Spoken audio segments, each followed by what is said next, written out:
ईश्वर का प्रेम, दया और अनुग्रह आप सबों को प्राप्त हो और ईश्वर का वचन आपके जीवन में परिवर्तन लाए।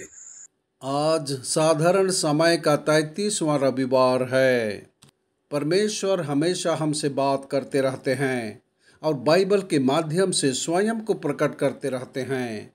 आइए हम परमेश्वर के वचनों को पढ़ें, उनके वचनों को सुनें और इन वचनों को अपने दैनिक जीवन में जीने का प्रयास करें।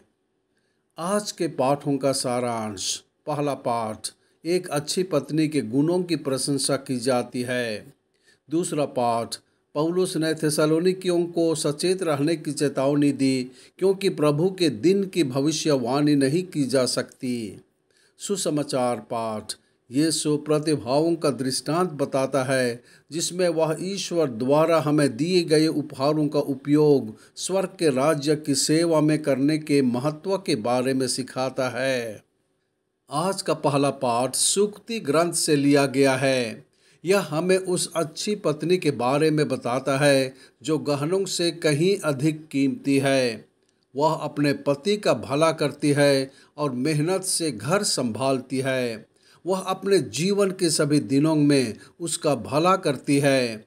वह ऊन बुनना और तकली संभालना जानती है। वह गरीबों और ज़रूरतमंदों के बारे में चिंतित है। सभी परिवारों को इसी प्रकार की पत्नी की आवश्यकता है।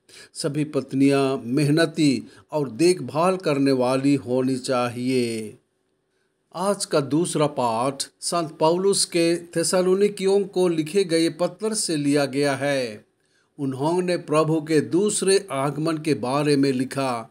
प्रभु के आगमन का समय और मौसम अज्ञात है। प्रभु का दिन रात के चोर के समान आएगा। जब सब कुछ ठीक लगेगा तो विनाश दिखेगा। चूँकि वे अंधकार में नहीं थे बल्कि वे प्रकाश में थे, इसलिए उन्हें डरने की कोई बात नहीं थी। संत पौलुस ने विश्वासियों से प्रभु के आगमन के लिए सतर्क और सचेत रहने को कहा। यदि हम अच्छा और ईमानदार जीवन जीते हैं तो हम प्रभु के आगमन के लिए तैयार हैं। आज का सुसमाचार पाठ संत मत्ती के सुसमाचार से लिया गया है। पाठ हमें स्वर्ग के राज्य के बारे में बताता है जो एक आदमी की तरह है जिसने विदेश जाते समय अपने नौकरों को बुलाया और अपनी संपत्ति उन्हें सौंप दी।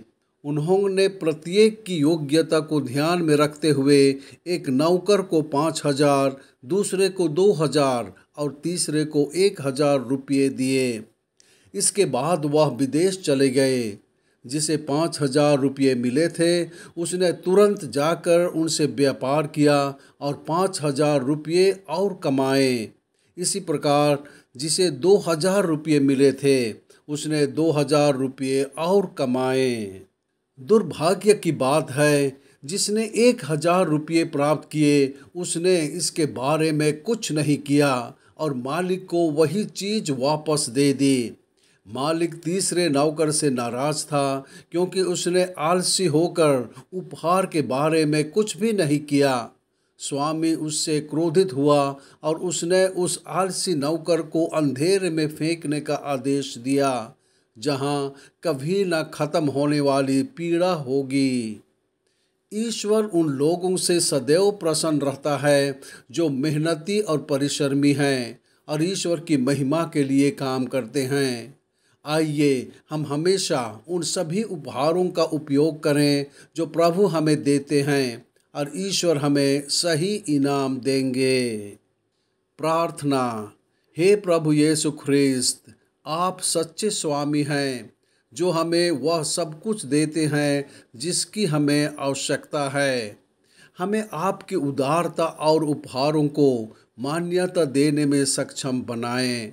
सभी उपहारों का सर्वोत्तम तरीके से उपयोग करने में हमारी सहायता करें।